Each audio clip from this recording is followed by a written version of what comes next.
Hello, welcome everyone to your intro Vinyasa yoga practice. Just going to go ahead and apologize now for the tapping sound. There is a windstorm going on at the moment in Chiang Mai. But this video is to make yoga approachable for you. Great for beginners. If you've never done yoga before, you're watching the right video. So, the first thing that I can't stress enough, number one basis of yoga is pranayama, breath control. Without the breath, you're not practicing yoga. I don't know what you're practicing, but it's not yoga. Because life is the breath. Yoga is the breath. One of my old teachers used to say, without the breath control aspect, we're merely just contortionists, contorting ourselves. So it's always important to keep a focus and an awareness of your breath from beginning to end throughout the entire practice.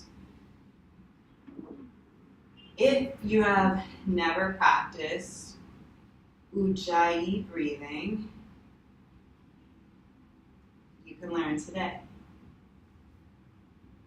Ujjayi, or ocean-sounding breath, is a breath that is audible. It's almost like picking up a seashell and listening to the ocean. That's why it's nicknamed ocean-sounding breath. We create this sound effect by lightly closing off a part of our throat, and it's done through the nose traditionally. I mean, there might be parts of your class where you exhale through the mouth in a controlled way, of course, but this is going to be done through the nose. So imagine that you are trying to fog a mirror that's in front of you with your nose only. So you want to get power of the winds through your nose. So let's try. So sit up tall, in cross-legged position, or any one that works for you, a comfortable seat, and just root through the mat for a moment.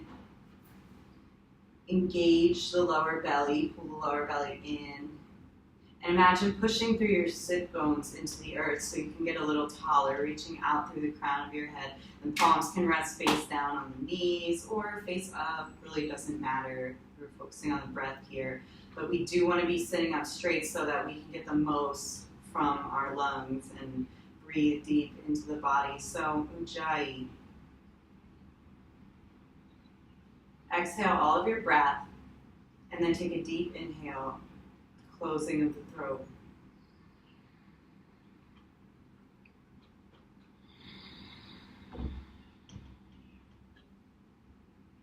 Again.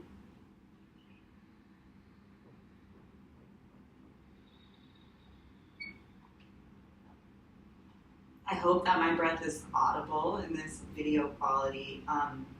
You're really focusing on closing the throat. All done again through the nose, in and out through the nose.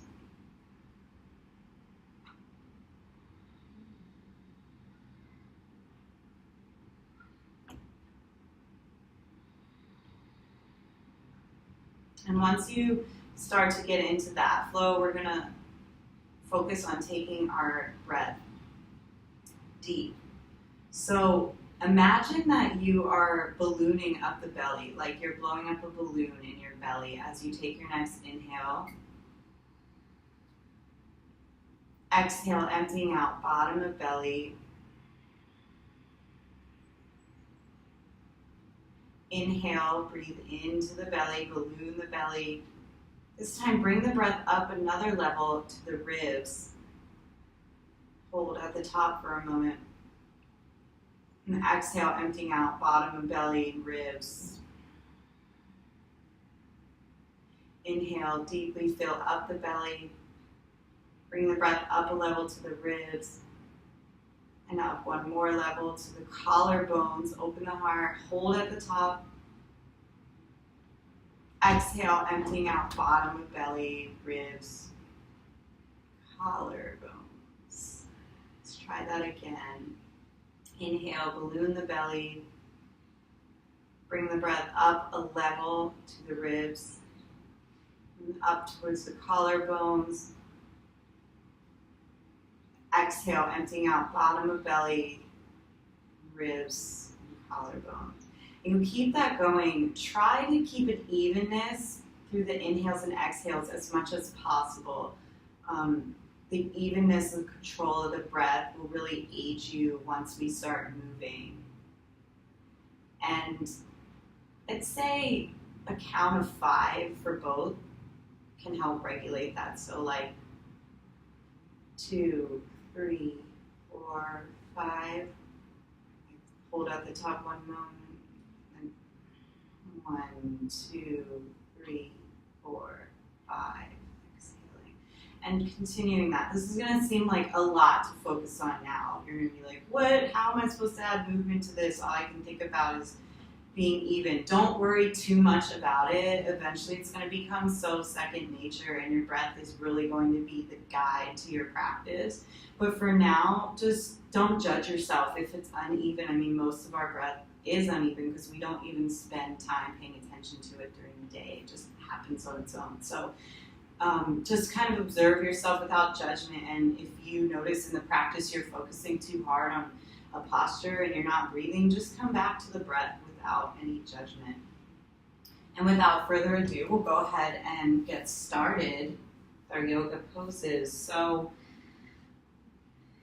first, we'll start out in child's pose, Balasana.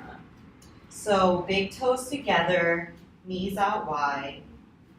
Begin to sit down towards the heels and then crawling the hands out in front of you. Child's pose. Forehead can touch. If you have a block to assist you, I don't at the moment, but that can help if it's uncomfortable to put your forehead on the earth at first. And this is a resting, greatly restorative posture. You can do this pose every day, and you're definitely doing yoga. It has wonderful benefits. So just keep that in mind. This is a great place to rest. If at any point during this video you're getting tired or you've lost your breath, you can always come back here and find it. Child's pose is a great place to rest. Again, very restorative. But since we're at the beginning of our practice, we're going to make it active. So slowly start to crawl the fingertips forward, activating the hands and the wrists. And you'll feel this up in the upper arms and the shoulders. The shoulders should be opening. Lift the wrists and the elbows off the earth if you have not already done so. This is our active child's pose. Yeah. And you can feel this really nice deep opening in the shoulders, and remember to breathe. Ujjayi.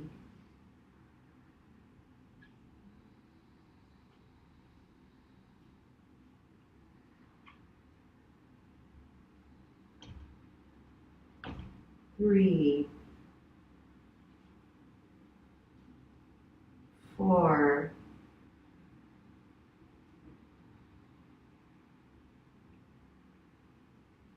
5.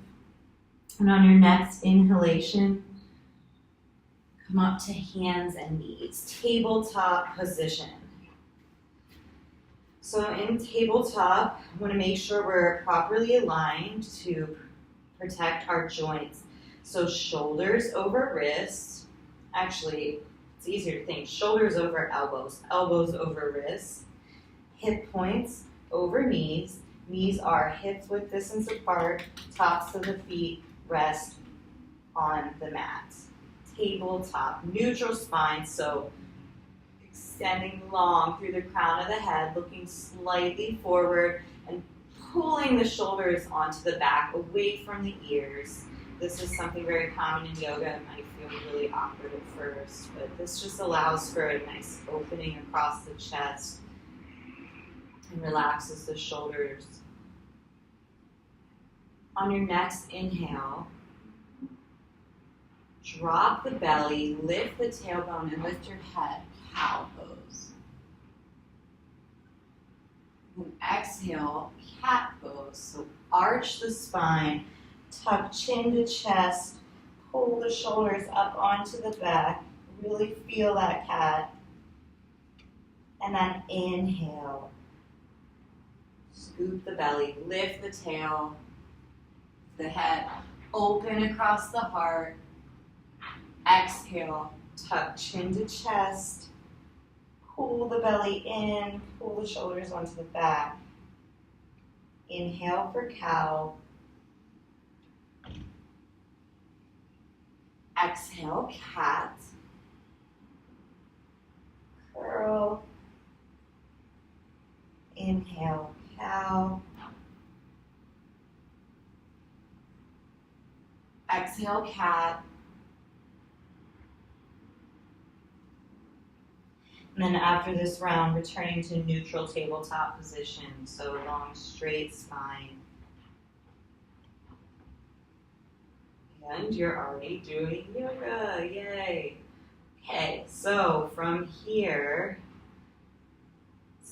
really activate, or let's really open our shoulders before we get into practice. So inhale, lift the right arm to the sky, twist open to the right, and then exhale, bring that top arm down through the bridge of the left arm, coming onto the shoulder.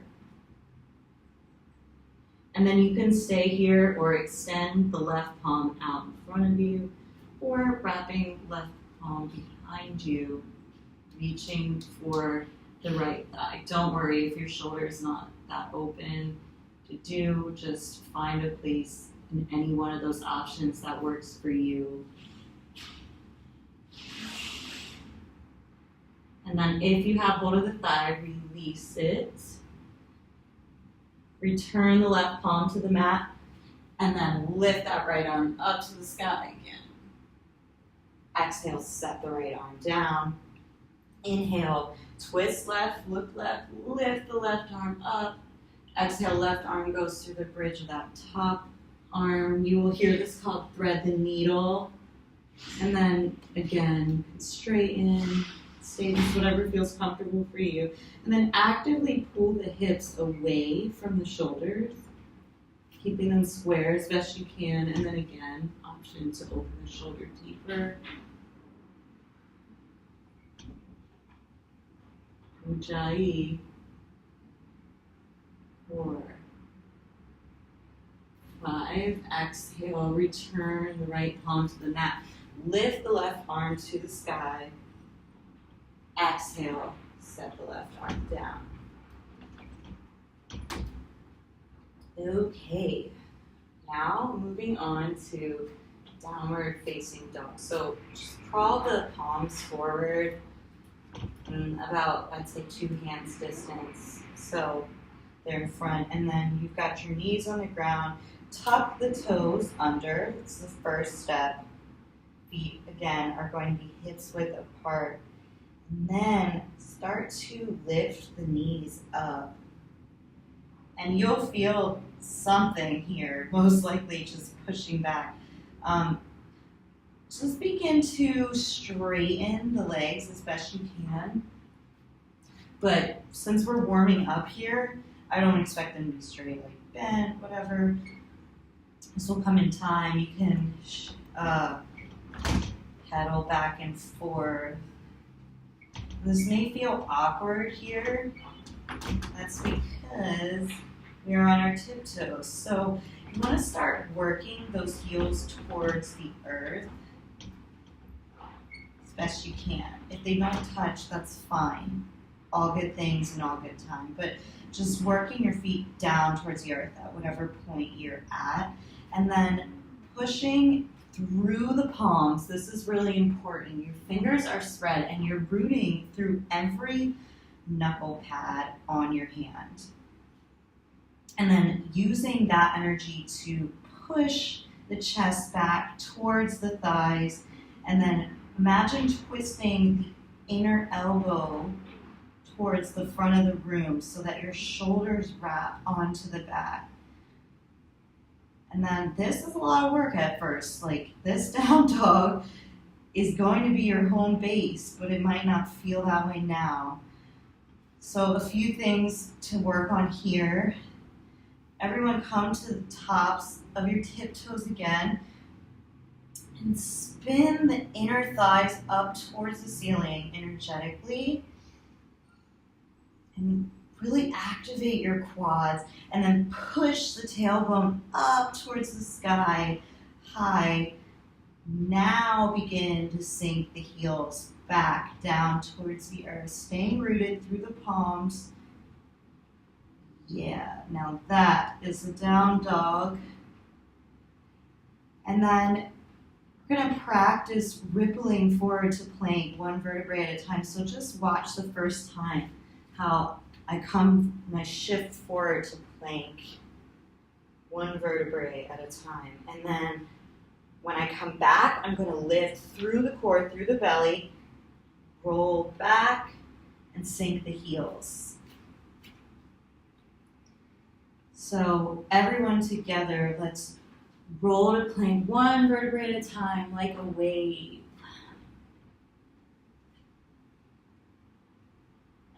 And exhale back. Now, if plank is not an option for you at this time, you can always modify just lowering your knees to the earth. And in time, you won't probably need to keep your knees there. But for today, that's totally fine. Then coming back to down dog. So from here, start to walk your palms back towards your feet till you arrive. Now bend the legs. Bend a lot, as much as you need to, because what we're aiming for here, we're going to do a ragdoll forward fold. We're actually aiming to lengthen our spine. It's not really about opening the hamstrings yet at this particular point, which are probably tight if you haven't done yoga before. So again, bend as much as you need to. Be super liberal about it so that you can just like hang the chest and the belly onto the thighs and really like stretch out your spine, the low spine. And then be conscious of where your weight is. You want your weight in the balls of your feet as much as possible, and lift on the inner arches and rooting through the outer arches.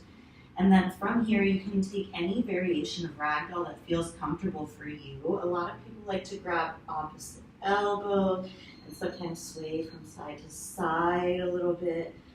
Some people like to open the shoulders, interlacing the hands behind them, or just like free hang. Really anything that feels comfortable in your body is okay. And it's totally correct. Again, just focusing on the spine, breathing here.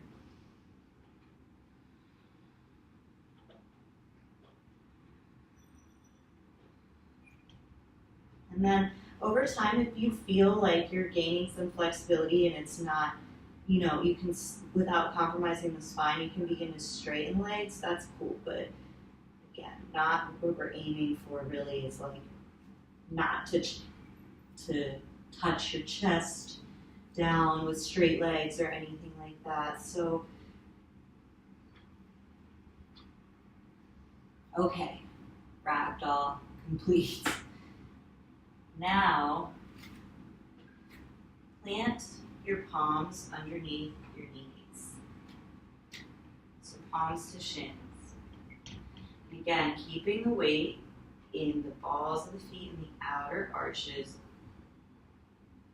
Push your chest forward towards the front of the room, crown of the head forward, look out just in front of you and pull the shoulders onto the back, long straight spine. This is a half lift, Ardha Uttanasana. Ardha means half, Uttanasana is forward fold. So this is a halfway lift, forward fold. And it's a lot of work. And then exhale, fold down this time. You can keep your legs a little straighter. This is Uttanasana, forward fold. So again, weights in the balls of the feet, outer edges.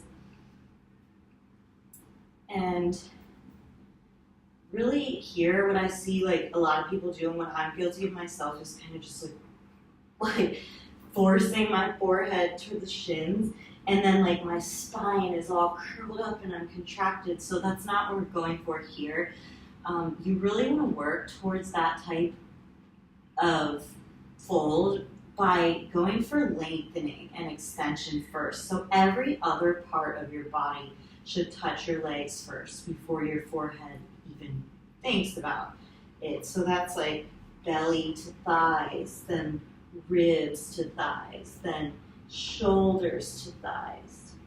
And like still lengthening out through the crown of the head. Then you can start to pull and work, or not pull, to work the forehead towards the legs. But again, tendency I have, and many people have, is like shoulders starts coming up. Again, just pull them away from the ears. Activate strong. Open the heart. Uttanasana, yay. Okay, palms to shins. Ardha Uttanasana. Exhale, fold. Uttanasana. Good. And then slowly plant the palms and walk them back forward until you arrive in your downward facing dog. And I totally did not give you the Sanskrit the first time. So downward facing dog is Adho Mukha Svanasana. If that sounds like gibberish to you, don't worry, you'll get used to it eventually and you'll be able to recognize this. But yeah, this is like home base again. Okay, so inhale, shift forward to plank pose, one vertebra at a time, like a wave. And then we're going to lower down in a modified push-up, Ashtam. So exhale, lower the knees, chest, chin. So that's the progression, that's the order. It's knees, chest, chin. And then from here, extend the legs, reaching forward, tops of the toes, tops of the feet, tops of the thighs are rooting down onto the mat. And then from here, pulling the shoulders away from the ears, inhale, begin to lift the chest. This is cobra pose, Bhujangasana. So cobra is challenging. It's a big heart opener, and you want to make sure that you are using the low back muscles. So a good test of that is lift your palms away. Can you feel the activation now? Now you know you're not using your hands to push you up. You're using the muscles of your spine, your low back. And then just staying rooted through the tops of the feet, extending long, pulling ankles towards one another. Or it's better on your low back if you're feeling some tugging here, just move them apart, hips distance. And then exhale, lowering the head. And then we'll come through a little sequence. Some people will push up to plank from here, but for today, it's just inhale, tabletop. And then exhale, child's pose, Balasana. And then inhale, back to tabletop. Draw the hands forward. Exhale, lift the knees up, downward facing dog. Awesome. Inhale, look forward between the hands, and then just step and walk to the top of your mat. Here we are in Uttanasana, so palms to shins, halfway lift, Ardha Uttanasana. Exhale, fold.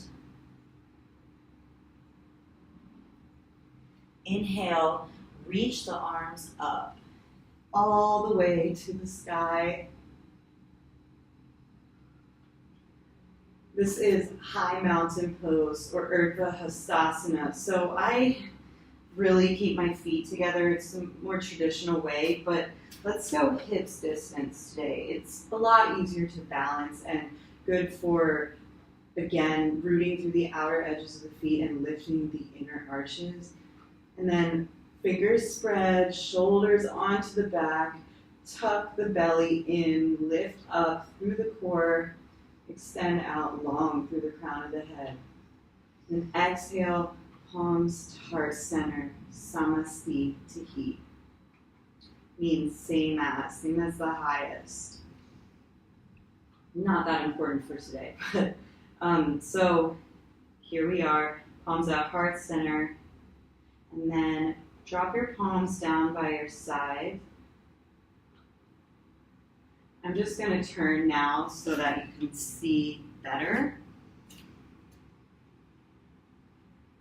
Feet are hips distance. Everything is stacked, much like our table pose, hips over knees, knees over ankles, etc. And then palms are by your side, facing the front of the room. Roll the shoulders onto the back. So a good way to do this, inhale, pull the shoulders up, and then exhale, roll them back onto your back.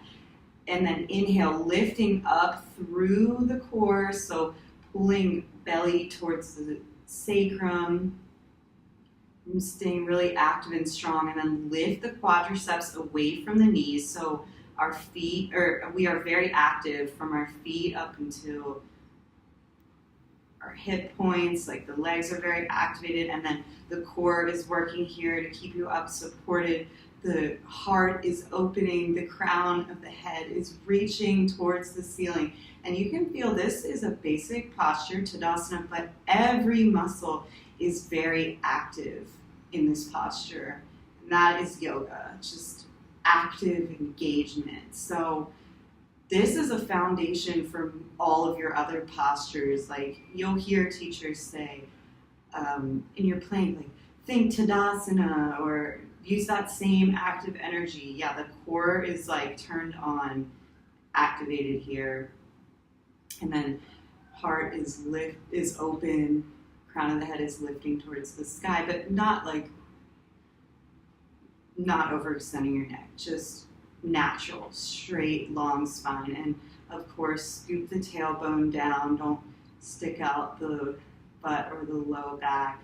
So mountain pose, Tadasana, and then this is going to be the base that we begin our sun salutation A from.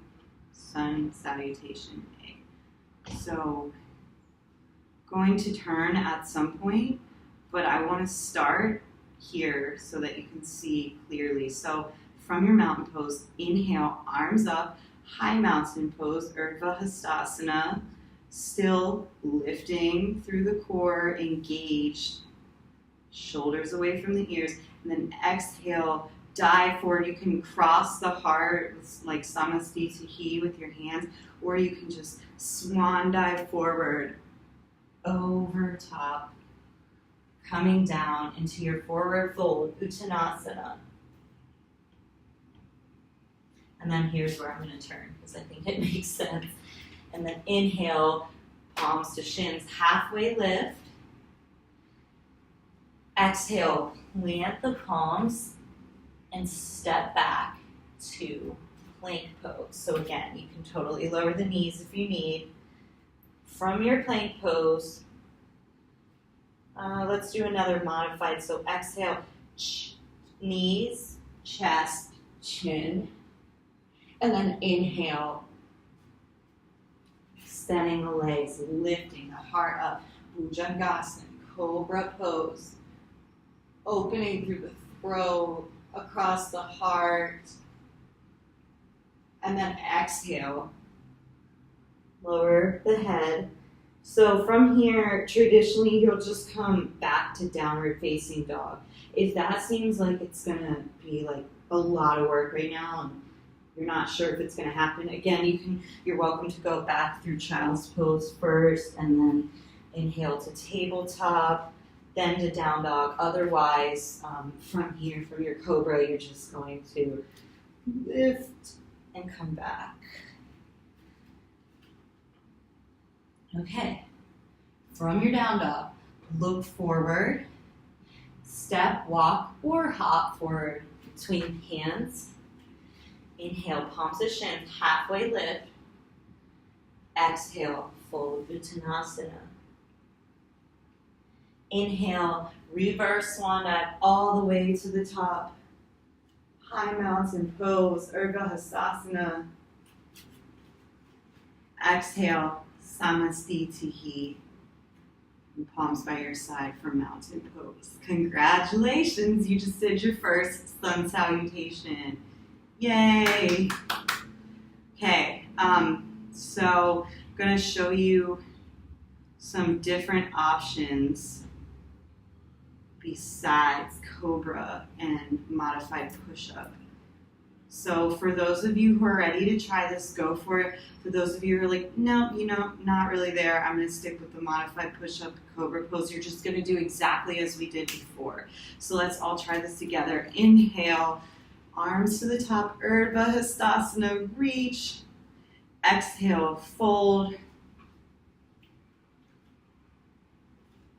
Again, you're not doing this, you're staying the same way, but I'm just doing this so you can see. Inhale, halfway lift. Exhale, fold. Inhale, halfway lift. I think I did that one too many times. Plant the hands, step it back to plank. And then this time, you could go modified push-up, cobra again. Those of you who want to try chaturanga, yogic push-up, we are going to start to lower down until our elbows, shoulders, and elbows are bent at 90 degrees, rooting down through the knuckles. That's really, really important. I can't stress that enough. And you don't have to hold here. Instead, you're going to lower the tops of the feet to the earth, and then without touching the thighs of the ground, open the heart and look up. This is upward facing dog. So pulling the shoulders onto the back. And this is also called Urdhva Mukha Svanasana, upward facing dog. Urdhva is upward. So from here, lifting through the core, exhale back to downward facing dog. Woo! That's a lot. So from here, stay in down dog for 5 breaths. Inhale deeply. Exhale. 2.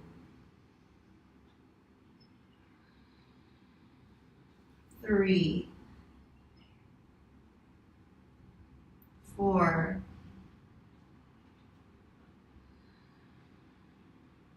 5.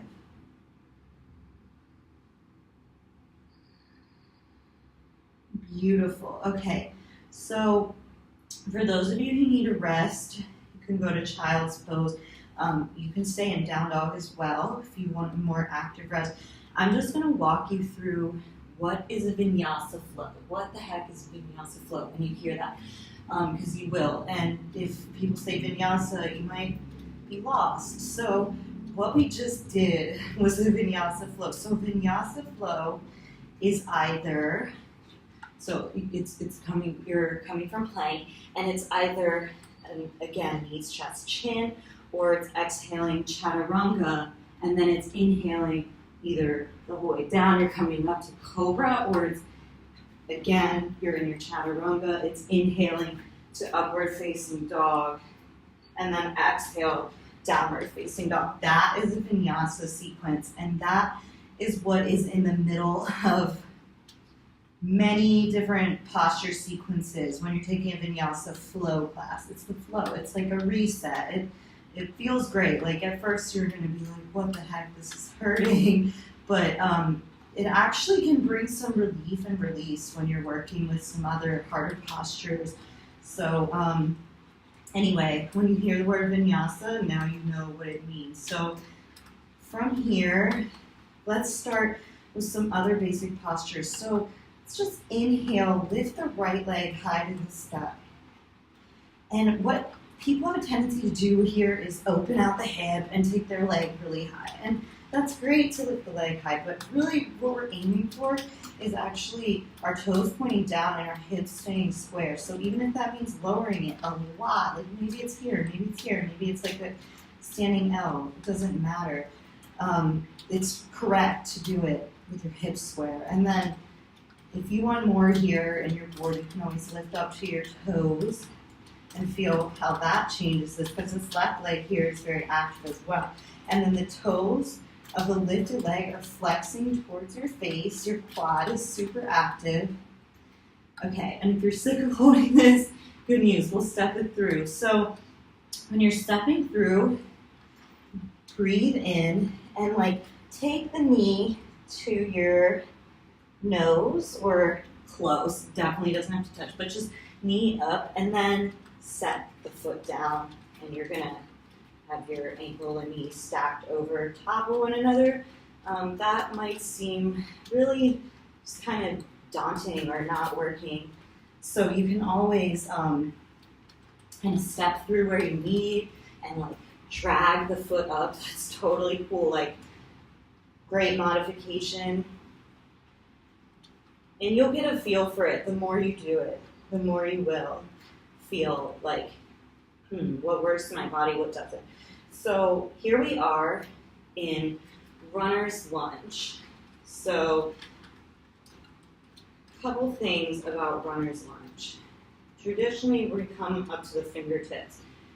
Just don't worry so much about that now. But what's really important here is the stacking of the joints so that we're in safe alignment. So knee over ankle, and then you're bent here 90 degrees. And then what's happening to me right now, because I'm talking, so I'm being lazy, is I'm like sinking down a lot. Well, that's not what we want. Lift up through that left leg, like really lift and straighten that left leg. Use that as like an anchor of support, and then you're engaged here through all points of the foot, the balls of the feet, the heel, the outer arch, and your arch is lifting slightly. And then, and again, if you need a modification, put your knee down, and it's still just as good. So from here, lift up if you can, and then just pull the right hip back, sending left hip forward, just square the hips. That's the action. And then coming up to the fingertips if you need, reaching out across the heart, lengthening the spine, looking slightly forward. Awesome. Runner's lunge. Okay, go ahead and set the knee down just for a rest here. And then we're going to go to dragonfly posture. This is used a lot in warming up because it's a twist and it also really activates the legs. So you're going to bring the left palm inside of right foot and then twist open to the right.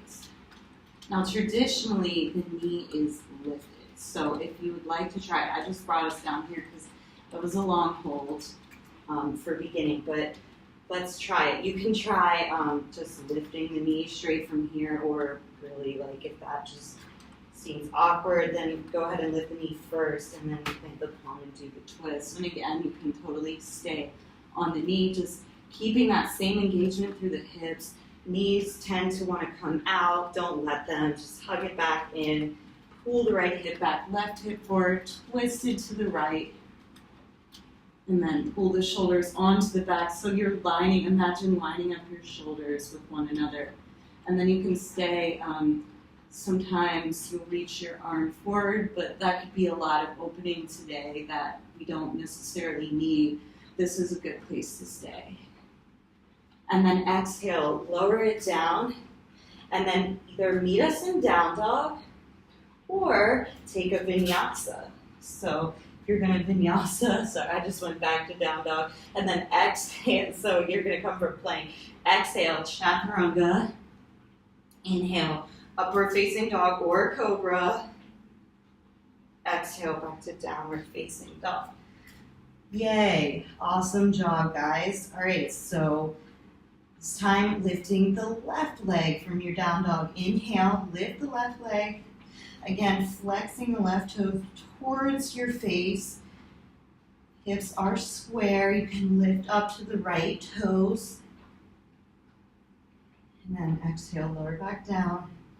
And then inhaling, step the foot forward in between the hands. Awesome.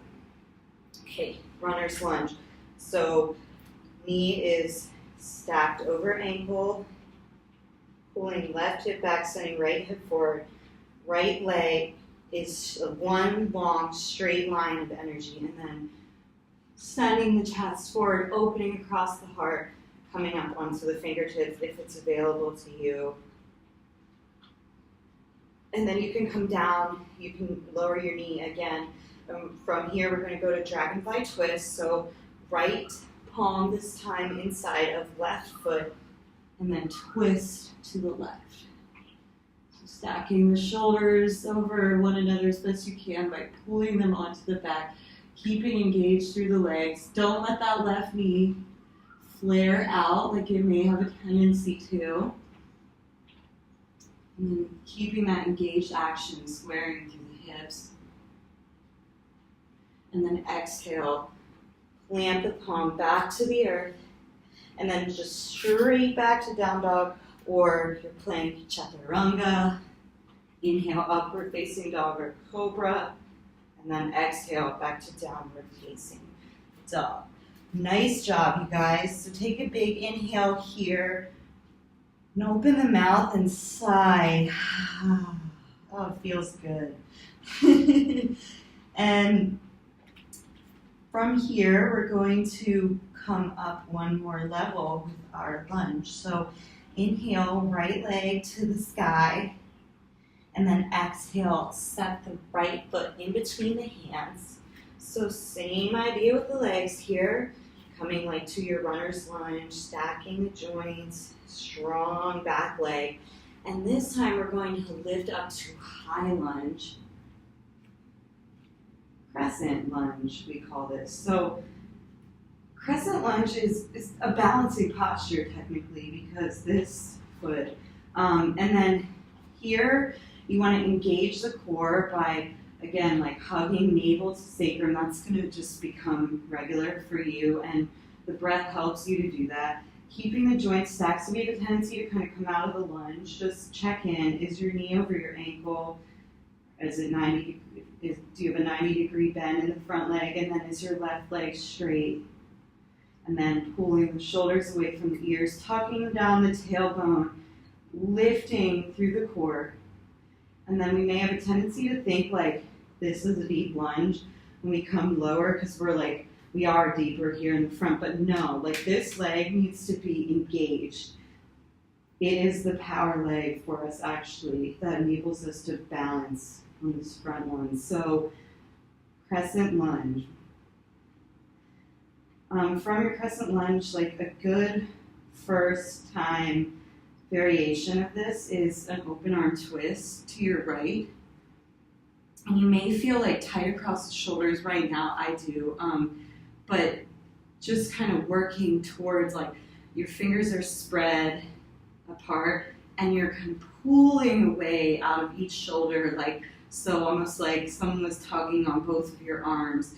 And then keeping the right knee in, keeping the lunge without compromising your twisting from your spine. And then you can look out over the back fingertips if it's available to you. And then inhale, come on back, crescent lunge. And then exhale, plant the hands and step back to down dog or take a vinyasa. So vinyasa, exhale, chaturanga, inhale, upward facing dog or cobra, and exhale back to downward facing dog. Inhale, lift the left leg high. Exhale, step the left foot in between the hands, runner's lunge. And then once your alignment's looking good here, joints are stacked, come on up. high lunge, crescent lunge. And you'll hear this called Anjaneyasana. I'm not going to go too far into the fact that there's two Anjaneyasanas. One is supported and one is this one. So just crescent lunge is fine here. And then pulling the shoulders away from the ears. Active through the core, tucking the tailbone. Again, back leg is strong. And just like in our runner's lunge, we're pulling the left hip back, sending right hip forward, keeping that squaring action. And then once you feel stable here, if you want to try the open arm twist to the left, go for it. And really reaching through both hands. And as you breathe here on your inhale, you think of lengthening the spine, and as you exhale, deepen the twist. In this way, our breath is always moving us forward in the postures. We're never stagnant and still in postures. We're always like taking it deeper with our breath. And then inhale, arms overhead, back to crescent lunge. Exhale, plant the palms, back to downward facing dog or chaturanga, up dog or cobra. Exhale, downward facing dog. Nice work.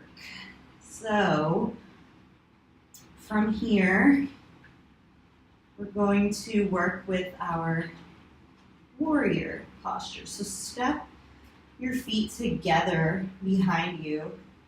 And I'm going to start with warrior 2, and I'll explain why later. So inhale, reach the right leg high to the sky. And let's open our hips because warrior 2 does require some openness in the hips. So in order to do that, just send your foot back behind you and reach the knee towards the ceiling. You should feel a nice opening in your right hip almost instantaneously. If you're not feeling it, just try to lift the knee higher while sending that foot further back behind you. And then inhale, come on back. Exhale, step the right foot in between the hands. And actually, for purposes of being able to see the posture, we step the right foot in between the hands, and now we're going to spin the left heel down so that our foot is perpendicular with the long edge of the mat. So inhale, come on up, and you're probably like, what is this? This feels strange. Okay, well, a few things here for our warrior 2. This heel is lined up with the center of the arch of the left foot. This knee, just like in our crescent lunge, is bent over the ankle, safe alignment always.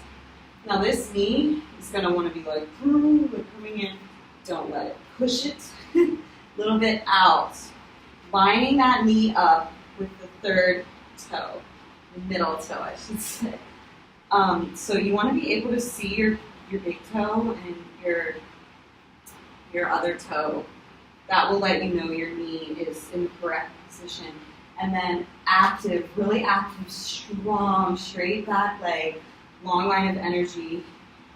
And then reach your arms out to either side, fingertips spread wide. This is a very active posture, and it is difficult at first. So inhaling, let's twist our palms to the sky. See how the eyes of the inner elbows are pointing up towards the ceiling? That's good action. Keep that, but flip the palms back over. And now you have very active arms in your warrior 2. And again, this is like probably hurting, but just something I want to point out. Always zip up the core here and tuck the tailbone. I know for me, I have a tendency to stick my tailbone way out and like forget about the core, but because we're engaging every other muscle in our legs and arms, we really need that strong center foundation of our core. So just remember that, keeping that in mind. And then reverse your warrior. Left arm goes down. There are other variations of this, but for today, left arm down, left leg, and then right arm reaching away from right knee, keeping in that lunge. So knee and ankle are still stacked, and then we're reaching that right hip and the right arm away from the knee. And then go ahead and release back to warrior two, and then exhale, cartwheel the hands down. And come on back to downward facing dog. If you really need a vinyasa, go for it. I'll take one with you. And then again, you are still facing the same part of your mat, but I had to move to demonstrate, so I'm going to go ahead and switch back again. And lifting, inhale, lift the left leg high to the sky this time. Exhale, step the left foot in between the hands and spin right heel down. Inhale, lift up to warrior two. So same thing here, check the knee, is it over the ankle? Can you see your first three toes? That's good alignment there. Your hips are open, your chest is facing the wall, the side wall, and your core is zipped up and engaged. Your tailbone is scooping down, and you're lifting out through the crown of the head, engaged through the arms. Again, imagine someone was tugging both of your arms, so you're stretching them away from one another. And then flip the palms over, inner eyes of the elbows spinning up, flip them down. Nice. Okay. Right arm, right hand down right leg. Inhaling, lift left arm away from that left hip. Opening across the side body. You should feel a deep opening here. And then try not to crunch on the right side. And then inhale, warrior two. And then from here, instead of taking a vinyasa, let's just spin the feet, the toes in and heels out. And this might feel strange at first. But this is going to take us to like an active rest here. Your legs should already be thanking you. This is our wide leg straddle. And there are a lot of variations of this one. What we're going to concern ourselves with today is just a simple forward fold. So go ahead and extend your arms like we did when we were coming to our first forward fold, and then swan dive out and over. And then just coming down comfortably to your edge. So for some of you, you might be really flexible. You might be able to like grab hold of the ankles or the big toes. Either way, what's important here is where our weight distribution is. So we really want to move the weight forward to the balls of the feet, rooting through the outer edge. Inner arches are lifted. So I can like stick my finger there. And then if I came and tried to lift the outer edge of your foot, you would not let me because you'd be rooting. And then again, weight forward, moving your hips forward. And then you can stay in like a more active shape, but I encourage you to just kind of let yourself hang again like a rag doll. Then eventually you're gonna try all sorts of different variations of this, but just stay here for now. This is a great place to be.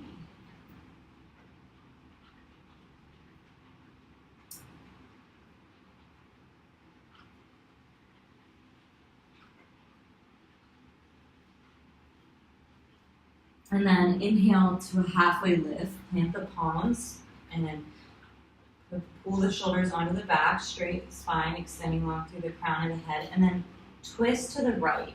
Open out that right arm, twist right.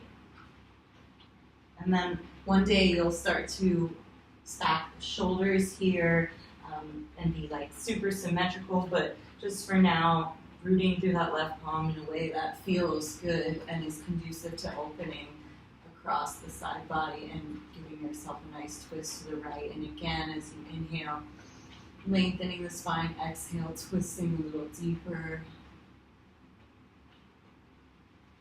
3, for 2, and 1. Okay, exhale, return the right palm down, and then inhale, lift the left palm, twist left.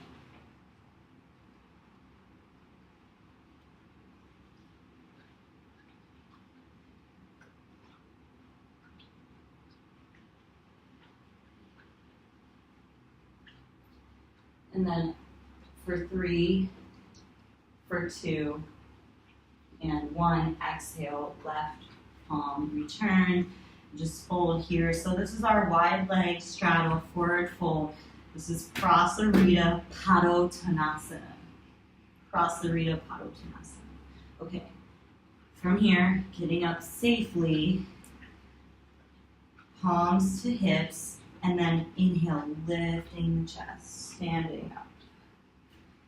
Nice. And then you can do all sorts of variations here. Let's come, it's like, notice how this helps us with Warrior 2 alignment. So let's come to a strong T. And then without really moving anything except just slightly adjusting the feet. So here our toes are pointed in. Let's just line it up level. So our right foot this time is perpendicular with the long edge of the mat, and then the left foot opens out towards the short edge of your mat, and bend left leg, and voila, you're in Warrior 2.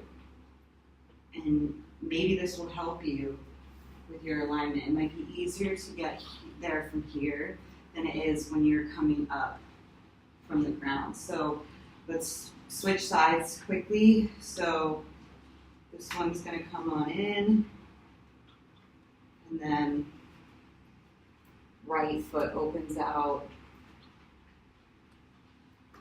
Same thing, just checking in with your alignment.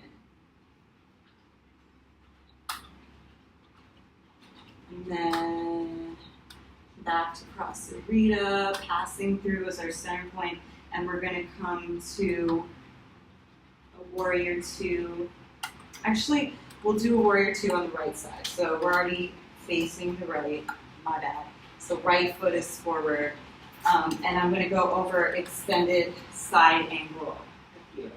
So extended side angle from our Warrior 2 pose. Right forearm, right thigh, okay? And then see how I'm open across, my bottom ribs are pointing up towards the ceiling. And then my side angle pose is just actually left palm straight up.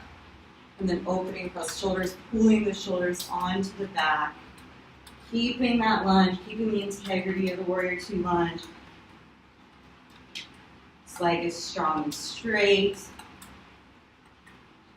Okay, so from our side angle, we're going to go to extended side angle, which is something like much more common, I feel, as a whole in Vinyasa classes. So your left palm is facing down towards your face, and you're continuing to pull the shoulders onto the back, opening across the chest, revolving the bottom ribs up towards the sky in a deep twist. Remember, your exhales help you to twist. And then eventually you can, but for now, just concentrate on this one because a lot of us have a tendency to collapse on the side when we go too far. So we want both of our sides long and strong. And then from your extended side angle, come back to Warrior 2 and have a little rest. Straighten the leg for a moment. I know that's a lot of work on the legs. And from here, let's go to triangle pose. So straighten the right leg and pull like the right hip back. Imagining someone's like pushing this hip crease back with their foot and then pulling you forward by your right arm. So stretch, extend as much as you can. Long body here, straight edge, and then until you can't anymore, go ahead and reach for your shin. If you're really open, you can work your hand down, but I would say it's definitely best to start with the shin because, again, what happens is collapsing or like bunching up of the ribs up here. We want long and strong. See how I can kind of tuck this in and get really straight here. And then I'm in my triangle pose, Trikonasana. And pulling shoulders onto the back. You're very active here. You're scooping that right hip back still. And then back leg is strong. Both legs are strong and straight. Rooting through the outer edges of the feet really helps here. And then just extending on every inhale. And then as you exhale, twisting open, reaching the bottom ribs towards the sky. Beautiful triangle pose. Try not to collapse through the chest like I was just doing. Beautiful work. Come on back up. Woo. Okay. I'm going easy on the vinyasas here. In a class, normally we would probably have vinyasa through these transitions, but there's really a lot to focus on here with alignment in itself, so for that purpose we'll skip. So go ahead and turn your back foot forward, toes facing along edge of the mat, and then open out the left. And we're in Warrior Two now with the left foot forward. And we're going to come to extended side angle. So left forearm, left thigh. First, we're going to pass through regular side angle. So right arm up to the ceiling, really inhaling and stretching, lengthening the spine, and then exhaling, twisting. And then from here, then you can start to bring it around and up. So that's like external rotation of the shoulder. And then your palm is facing down. And everything's like reaching away from the other point of the body. So like the left leg is reaching away from the right leg, but the right leg is rooted. And then you're reaching forward away from the hips, reaching that right arm, elongating the side body, and then twisting on your exhales, twisting these bottom ribs up. And then again, just checking in with your lunge here. All right, that's a lot of work. Come on back to Warrior Two, and then straighten the left leg. Rest here for a moment. This is our foundation for triangle pose, and it's also a great rest when you're coming from extended side angle. So, in a moment here. Okay, so it's like imagine someone is kind of moving your ribs so that your left hip crease is moving back. And then your right, the outer edge of your right leg is facing the back wall. And then stretch and reach forward, forward, forward, and then go ahead and come down, reaching for that shin, right arm up. Trikonasana triangle pose. So again, active pose. Everything is working, everything's reaching away from one another, and you're working through the core, that center line, inhaling, lengthening your crown of the head towards the front of the room, and then exhale, revolving that left side body up towards the sky, reaching long, strong, and straight across the ribs. So as you inhale, imagine your ribs just straightening out, and then as you exhale, twisting. And that is a triangle pose. Nice job, everyone. Let's come on back to warrior two. And then cartwheel the hands down.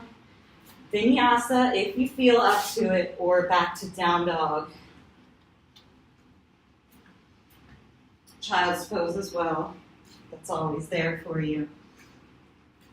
All right, so we're almost done with standing postures for the day, but I did promise to go through warrior one, and I started with warrior two. Blah. Well, you'll see. Okay, so you stay where you are. I'm gonna, so that you can see. Inhale, right leg to the sky. Exhale, step the right foot in between the hands. And this time you're spinning the back heel down too, but your toes are going to stay, left toes, 45 degrees. So instead of like this, you're gonna be like this. And then, traditionally these legs are like on a tightrope, right in line, but this is beginning. So I'm gonna encourage everyone to move their right foot somewhat off the tightrope with that one. So like get a little wider in your stance. You'll see why in a moment. And then inhale, come on up, reach up, just like your crescent lunge, shoulders away from the ears. Now, with this posture, warrior one, you want your hips, warrior two, your hips were here. Warrior one, your hips need to be square the front. And that's why I suggested taking a wider stance. And if you still feel like you can't, you can even widen it more, or like just your work towards that, and you'll get there eventually. But see, I started with warrior two because your hips need to be way more open for warrior one than warrior two. Like to be able to square your hips and keep deep in that lunge, because remember, again, this joint stacking is never gonna go away, this alignment here.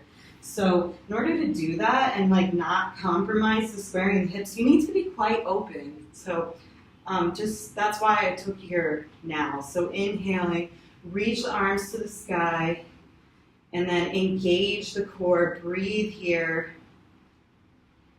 And you should really feel like an opening across this hip flexor, and then the legs are very active, rooting through the outer edge of that foot. Again, if I came around and tried to lift it, you couldn't. Rooting through the outer edges here really helps give you the power to square the hips.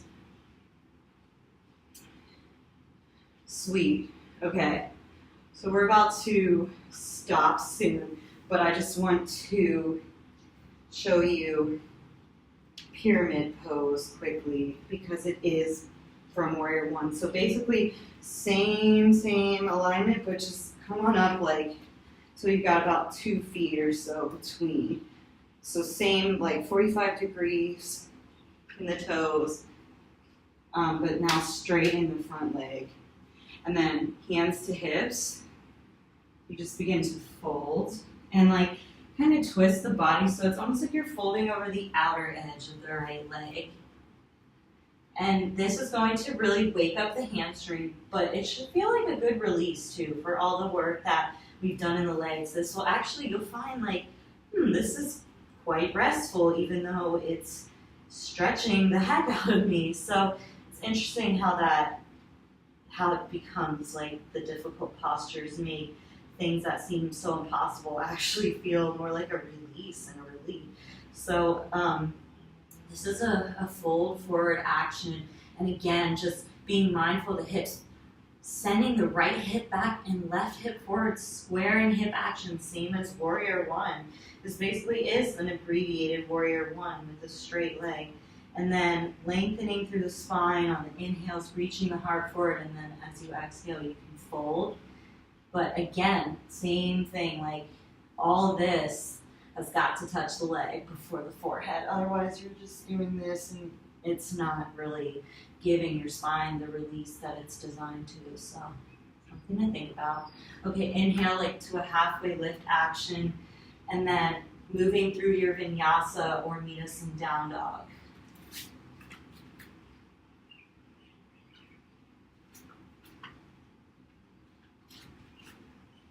And I am going to move again.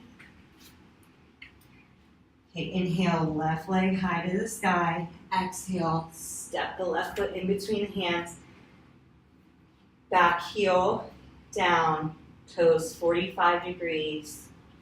Again, I encourage you, move those legs apart for today. And then inhale, reach the arms forward, come on up to warrior one. And the integrity of our safe alignment is still there on the left side. And then left hip back, right hip forward. Shoulders away from the ears. Reaching out through the crown of the head. Scooping the tailbone and lifting through the navel center. Breathe here. For 3. For 2. And 1. Good. Now abbreviate your stances before, about 1.5 to 2 feet between is good. Again, you can widen your stance and then squaring the hips first to the front of the room. Hands on the hips will help you know if your hips are square. And then begin to dive forward over the left leg, kind of almost twisting a bit to fold over the outer edge of the left leg. That's going to help you feel this stretch in the hamstring that much deeper. And then again, like inhales, lengthening the spine, exhaling, folding. And then left hip, sending that left hip backwards, sending right hip forward, squaring. The more you square your hips, the more room you'll actually have in the spine to fold over the leg.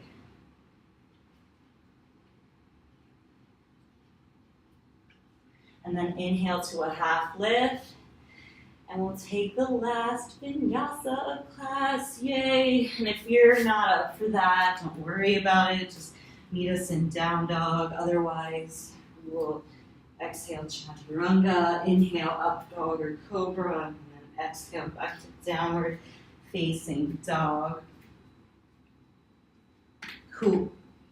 All right, so inhale, shift forward to plank, everybody.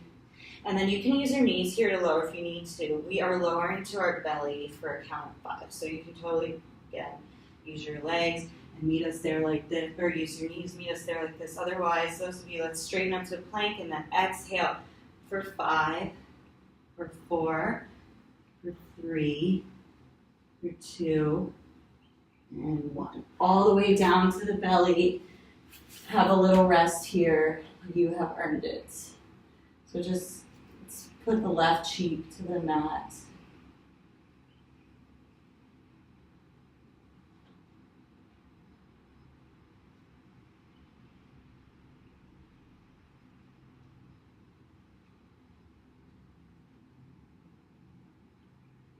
And then don't rest too long, or else you're not going to feel like doing this next part. Okay, so everyone bring your chin to the mat. And then palms facing down by your sides. We're moving into Shalabhasana, locust pose.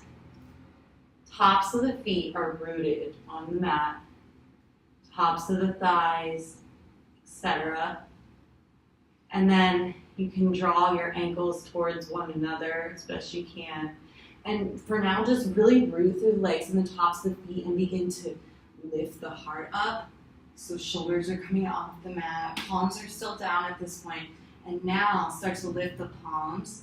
So our chest is already lifting here, we're in a back bend, and now we're just going to extend our legs back behind us and lift them at the same time. So drawing ankles, knees, inner thighs towards one another and extending. It's really important you're extending through the legs as much as you're lifting. That protects the low spine, you're not crunching in on it.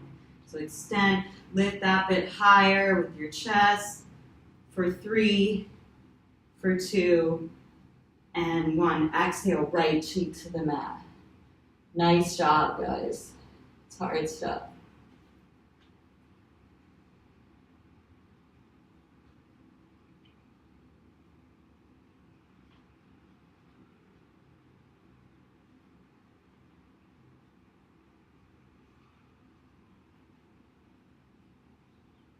Okay, and then return the chin to the mat.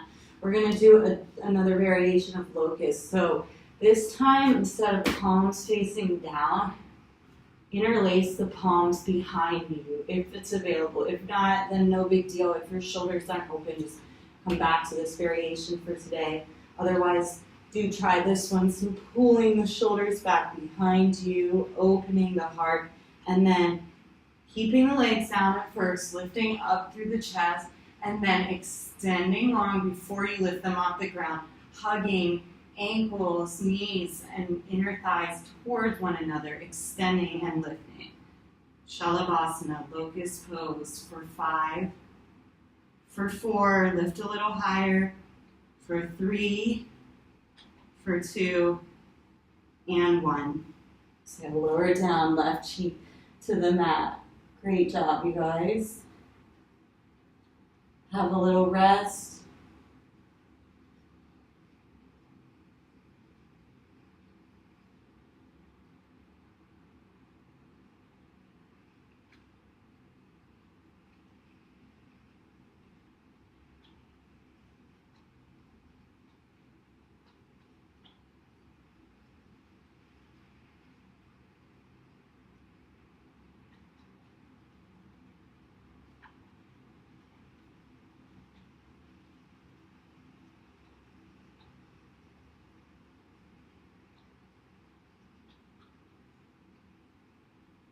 Okay, and then we're going to take another back bend. So we've got to transition to our back. So sometimes my teacher normally would move us through plank, but we can just, for today, come to tabletop, and we're still getting that lengthening across the spine, a little neutralizing, but we don't need to hold it long because we're going to go into another back bend. So just walking the knees forward and then laying down onto our backs.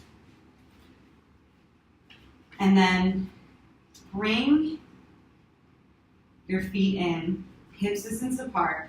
See if you can graze the heels with your fingertips. That will show you that you're in a good place for this next posture, bridge pose. And bridge pose is a back bend. It's quite nice. It can be really restorative when you put a block underneath you, but we're going to take the active version for today. Unfortunately, I don't have a block here to demonstrate the restorative version, but I will. So, okay, so inhale. First, just lift the tailbone off of the ground, and then we have some weight on our shoulders here. Start to roll the shoulders underneath you, right and then left, right and then left, till we're like practically standing on our shoulders.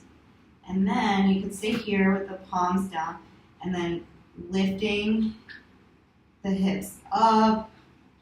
If you want more, interlace the palms beneath you, roll that bit more onto the outer edges of the shoulders, and then inhaling, lift it on up to the sky.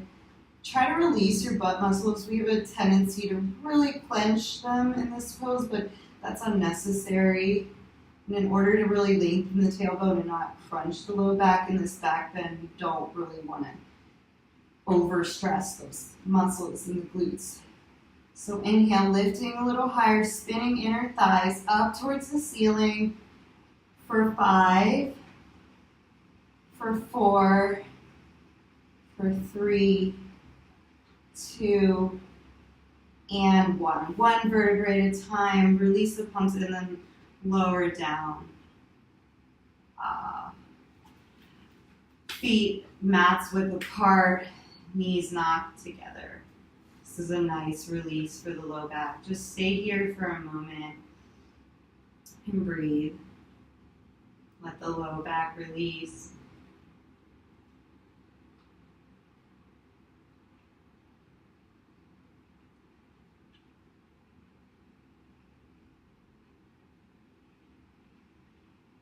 It might feel really, really good to windshield wiper the knees from side to side. I welcome and encourage you to do this.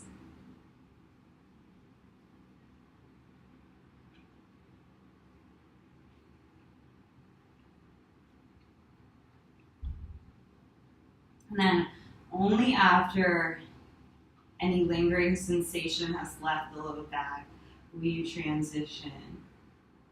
So just doing this as long as you need to. And then slowly we're going to go to a very slight back bend, but it's not going to feel like one. And it's very restorative. It is reclined butterfly pose. Supta Baddha Konasana. So feet together, knees out wide. You're like in a diamond shape. And this should feel so good for the low back. And also you're going to feel an opening in your outer hips. That's good. That means it's working. And either left hand to heart, right hand to belly, or you could do a triple diamond if you want. Your call, whatever feels most natural. You can also goal post your arms out. There's many variations of this posture, but mostly we just want to relax and restore and bring some slow neutralizing to the low spine before we transition. And I just want to congratulate you on kicking butt in your active postures today. And the good news is we are now staying on the floor and we are working with our restorative and like lighter postures. So you have made it past the hard work and now you get the super relaxing and arguably best part of yoga. What we come here for. To de-stress, to relax. And we get there through the hard work first. We do the hard work first so that we can actually savor and enjoy the relaxation. Using the power and the tool of the breath combined with our dynamic movement, our asana, our physical postures, we bring ourselves to a place where we can truly relax and tune in to ourselves. We can turn inward now. We aren't so distracted anymore as we might have felt when we first came into our practice. Okay, so when you're ready, you can give yourself some aid. Move the knees together. And then sitting up slowly and carefully, we'll come to a neutralizing posture. It's a nice basic posture, Dandasana staff pose. So palms by your hips, by your sides. Imagine pressing through the tailbone like you're trying to push into the floor. And inhale, lift the crown of the head, shoulders roll back. And the crown of the head, again, is lifted slightly. Your spine is straight and lengthening. And we're active here. We're zipping in the core, pulling navel to sacrum. And this is a great neutralizing posture for post-back bends. That's why we're doing this. Before we transition to like more folding postures, it's not ideal at all to go from back bends to forward folds because you're essentially going from one movement to the complete opposite side of the spectrum and it's hard on the spine. So that's why we do these in-between neutralizing postures. And just check in with your toes here. Make sure you're flexing them back towards your face. For 3, for 2, and 1. Release. Dandasana staff. Okay. So now our low back should be nice and chill. We're going to go to one of my all-time favorites, half pigeon pose. And we're going to transition through down dog, but don't worry, it's just for transition. So let's come on back to down dog when you're ready. And inhale, reaching the right leg high to the sky. Exhale, right shin, right ankle behind left wrist. And then that brings us to right knee behind right wrist, roughly. So I hope it's not too hard to see this, but you can have your ankle in more towards your hip points, that's going to give you less opening. It's going to be less intense. Most of us, if we've never done this posture before or worked with the hips, we are in for quite a surprise about all the things we've neglected inside of our hips. If you know you have super open hips or you've been practicing before, you can start to move that ankle up. Eventually, like, yes, your shin is going to become parallel with the short edge of the mat one day, but that's unnecessary for now, and we really want to focus more on having that left hip squaring towards the front of the room and the left top of the left thigh coming down. And then if you have a block and your hips are super uneven, prop it up with a block. Like, either if your left hip is really raised, just go ahead and slip a block underneath. If your right hip is not touching the earth, just bring a block there for support, and it will help you a lot in your squaring action. I wish I had one right now because I could totally use it. But anyway, so you can stay here, or if this is enough, if your hip is already at its edge, or you can start to walk fingertips out in front of you to your edge. Okay, I say that with the utmost seriousness, your edge, no one else's.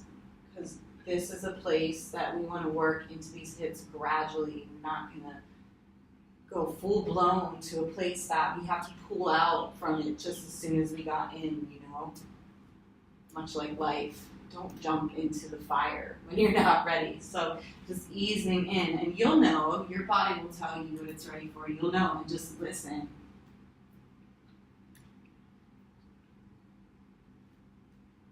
And make sure you're not carrying or redistributing tension from the hips into the shoulders. I know I have a tendency to do that, so just being mindful of your shoulders and relaxing them, and then you can soften down your forehead to the earth or towards the earth. Again, the aid of a block could help if you're not reaching towards the floor, just to prop it up and make this really restful and restorative for you. And just stay. Your hip is going to talk and tell you you should leave the posture potentially, you know, but just stay anyway and let it do what it's designed to do. My teacher says the minute you want to leave a posture, you know that that's where you need to stay. That's the work right there that needs to be done.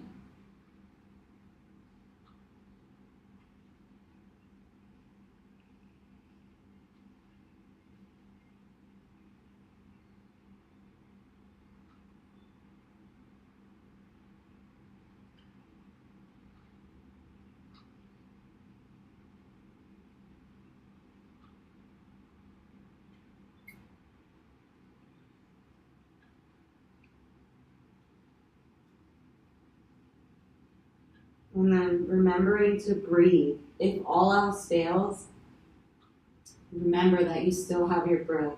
If the hip is just fire with sensation, just use the breath to call yourself back to center.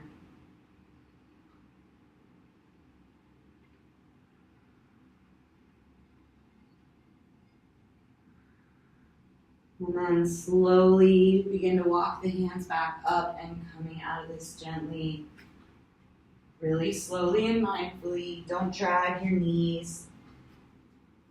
And then back to down dog. You can pedal it out if you need, or raise the leg, open the hip if you need. Whatever feels good. You can make some circles before you transition by lifting your left leg and then left. Across the mat. Again, it's really not important where it is. It's what's best for you so that your hips can be square towards the front of the room as best you can, using the aid of the block once again if you need it. And you will find quite a disparity between your hips. One hip might be really, really tight and one could be really open, so it will look different. So wherever you're at on either side, don't judge yourself for it, and just know it could shift very quickly. And again, just as you're ready, beginning to crawl the hands forward.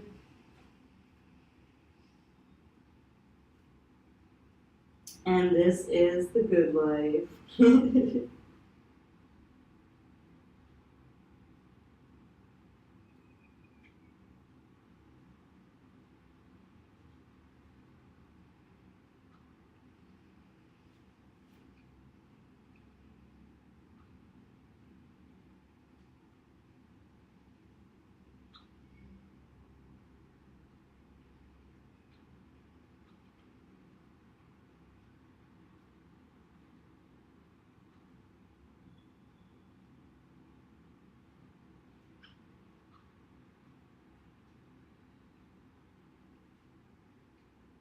And remembering to breathe here, breathing deep into that left hip, allowing the breath to take you deeper into the posture, and just see if there's anywhere you can soften and release. Oftentimes that's the shoulders.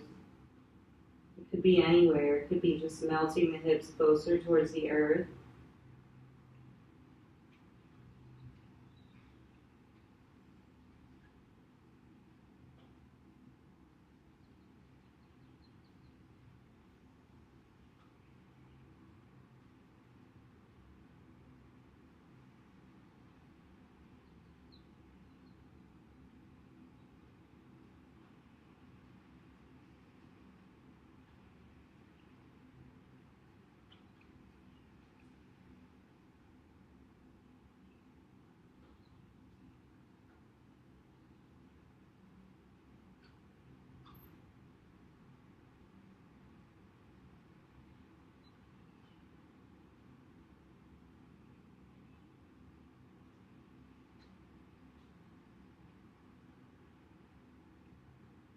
For 5, for 4, for 3, for 2, and 1. Slowly begin to walk the hands up, and transitioning out of this with awareness. So we'll go ahead and I'll come forward for this, but you're going to remain the same place where you are. So you're just going to bring your right leg around. And your left foot is inside the right leg now, touching the thigh. This is our half-seated forward fold, Janu Shirsasana. So we're going to get ready for sitting up tall. Inhale, arms to the sky, and then exhale, folding over. And I'll come back here in case I want to make sure you can see. And this should be a release, although your toes are flexing towards your face and your quad is active.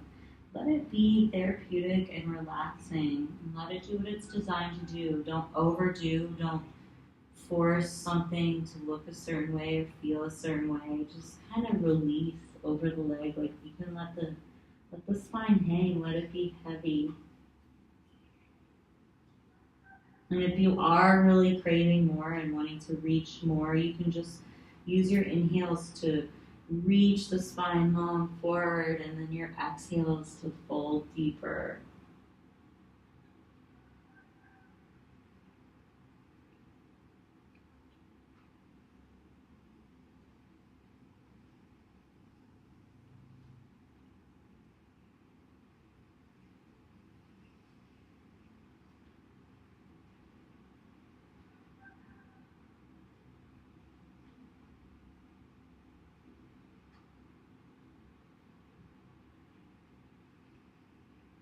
And then inhale, slowly come up.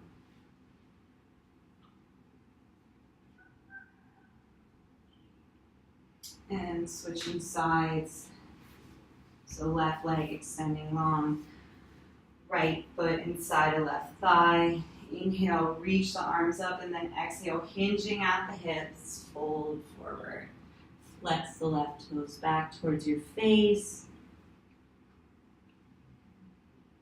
And just, you can either hang really passively here, or again, if you're craving a little fire and you want a deeper release in the hamstring, you can just start to lengthen out through the spine on your inhales and then folding with your exhale.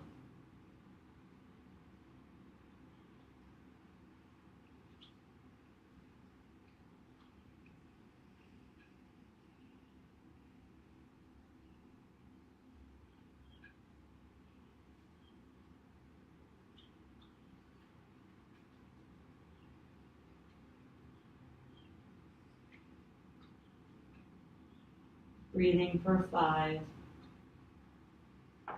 for 4, for 3, for 2, and 1. Inhale, come on back up. And then we're going to take a twist here. So I'm going to cross the right, a seated twist, cross the right foot over top of left. Here is your knee. I always get confused, like, where am I going? This is the one. So, reaching the left arm up, and then, plant the right palm behind you on the mat, and then lift the left arm up, look up, and then twisting left elbow inside of right knee for your seated twist. And then the closer you bring your hand, the more upright to your booty, the more upright your spine is. And then you start to use your inhales to lengthen through the crown of the head, and your exhales to take you a bit deeper into the twist, looking over the right shoulder.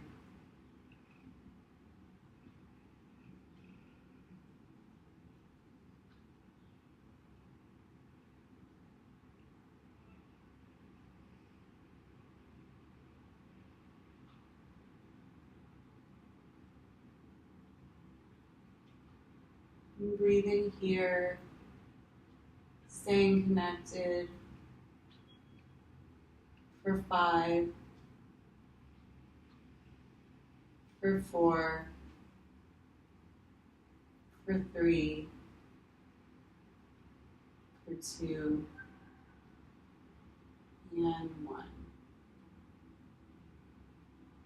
And then slowly release and take a small counter twist to the opposite side. Before you switch your legs, so right leg long, left foot crosses over right thigh. And then, I'm like, why do I feel like we just did this?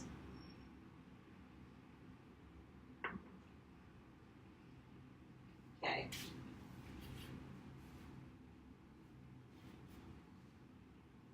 We did it. Okay, sorry about the confusion. So planting the left palm behind you, right arm reaches up, and then cross the body, right elbow outside of right knee, and then looking over the left shoulder. So I'm just gonna come around so you can see.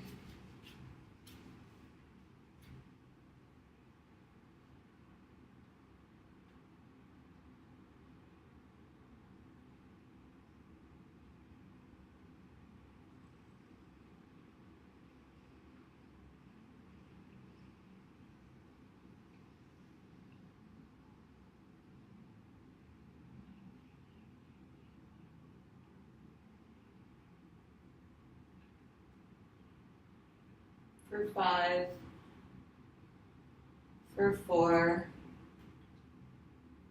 for 3, for 2, and 1. Gently take a counter twist over to the right, and then releasing. And then we'll extend both legs out in front for a seated forward fold, Paschimottanasana, so rooting through the sits bones. Inhale, reach the arms up, and then exhale, hinging forward from the hips, fold. And I encourage you to bring an element of passivity here. Maybe just let your spine hang and release. Toes flex back towards the face for a deeper opening in the hamstrings.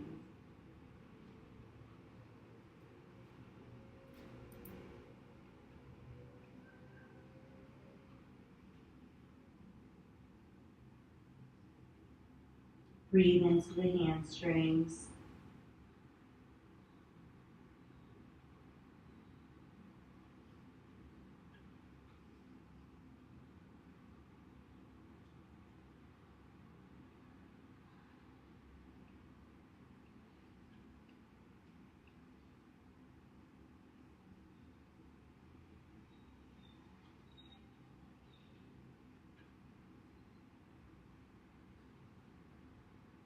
Breathing for 5,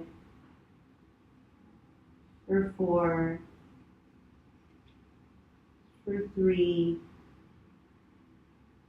for 2, and 1. Crawl the hands up the legs and come out of the pose. And then recline onto your back.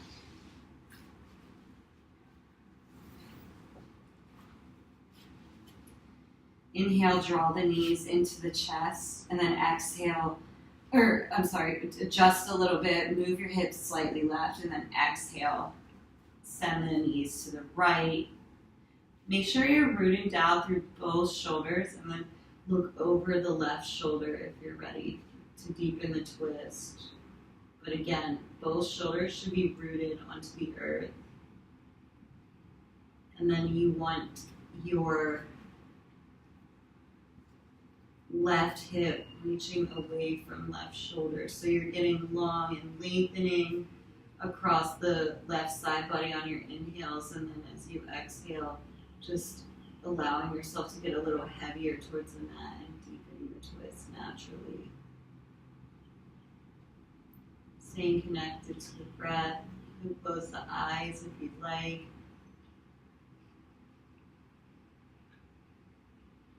Breathing for 5, for 4, for 3, 2, and 1. Inhale, knees back through center. Adjust the hips by moving them slightly right, and then exhale, send the knees down to the left side. Slowly look over your right shoulder as you're ready. Mindful of rooting both of your shoulders into the earth. You will post your arms if you're limited on space like I am.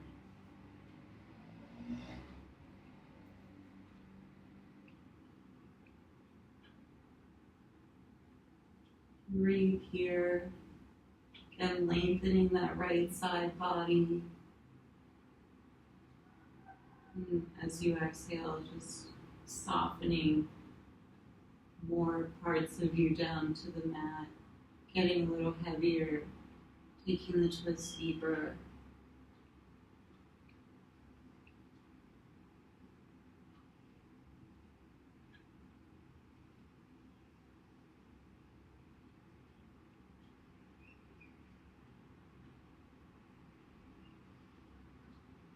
Breathing for 5, for 4, for 3, for 2, and 1. Okay, bring the knees back to center. Give yourself a little hug. And a common pose people like to take just before final resting pose is happy baby. So if you'd like to try that one, you can reach for the outer ankles or even the knees. Outer edges of the feet is most common if you can get there. And then just Keeping the low spine rooted on the earth. So the spine is long, it's straight on the earth, and then you're pulling the knees gently in towards your armpit area. And you can stay still here, just enjoying this opening across the hips and the hamstrings, or you can rock from side to side along the points of the sacrum if that feels good for you.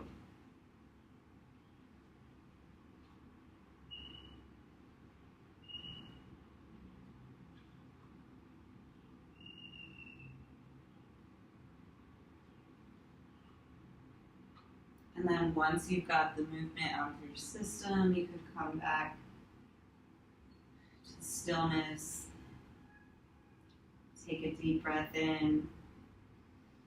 Open the mouth, stick out the tongue.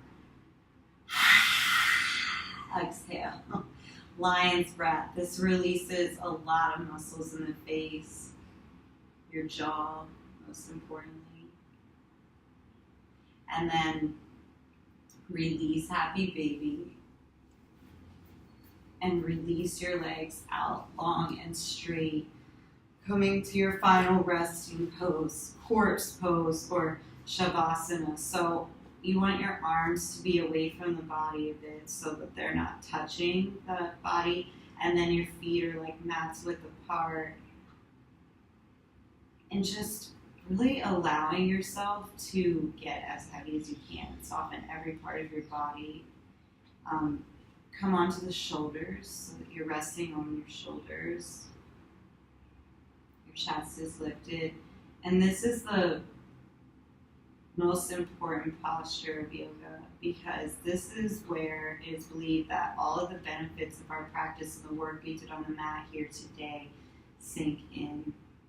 This is where we truly receive the offerings of the practice. So it's very important to take shavasana and allow yourself that time in that meditation. Now we will leave the body behind. So forget Ujjayi breath, forget everything you did today, forget any judgments or anything that came up in practice, and just really be here now. Try not to fidget, just be in stillness and let the breath go, leave the body behind.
Slowly start to deepen the breath, calling your body to reawaken. Some gentle movements of the fingertips and the toes.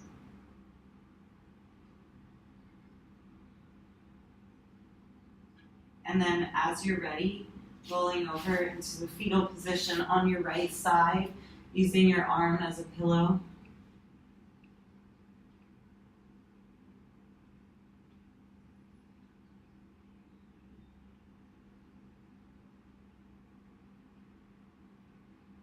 And just pause here for a moment, honoring that moment of rebirth that yoga gives us. Thank yourself for all the work you did here today. And when you're ready, use your palms to press yourself up to a seat. Eyes still remain closed. I'll turn towards this part so you can see me. Eyes closed, hands to heart center. Anjali Mudra.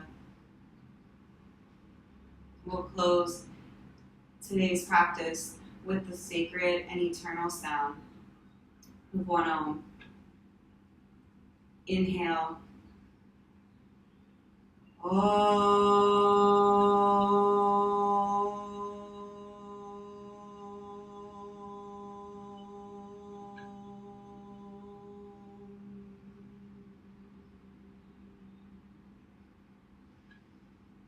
The light within me recognizes that same eternal light within each of you and bows out of humble gratitude.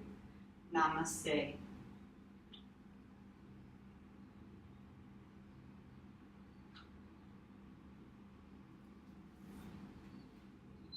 Thank you, everyone, for sharing your beautiful practice with me. My name is Mallory. I'm looking forward to doing this again sometime. Let me know if you're interested. There will be more information in my link. Thank you so much and have a wonderful day.